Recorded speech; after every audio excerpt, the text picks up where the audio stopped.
Ciao e benvenuti su Italianissimo.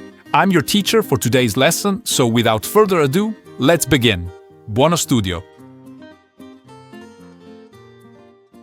Many Italian sounds will already be familiar to you, but a few require special attention. Take note of how these letters are pronounced. C is pronounced ch before I or E, but k before other vowels. Cappuccino, cappuccino. CH is pronounced k, as in keep.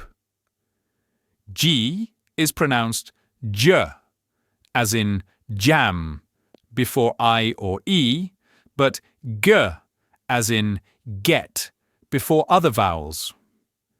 GH is pronounced g, as in go. GN is pronounced ny, like the sound in the middle of onion. GL is pronounced ly, like the sound in the middle of million. H is always silent. R. R in Italian is trilled like a Scottish R.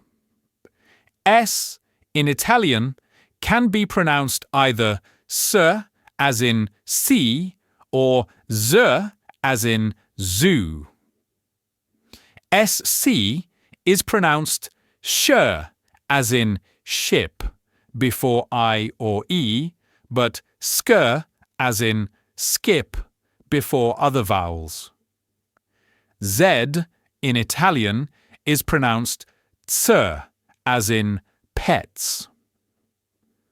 Italian vowels tend to be pronounced longer than their English equivalents, especially E as the English lei and I as the English keep. After each word or phrase, you will find a pronunciation transcription. Read this, bearing in mind the tips above, and you will achieve a comprehensible result. But remember that the transcription can only ever be an approximation and that there is no real substitute for listening to and mimicking native speakers.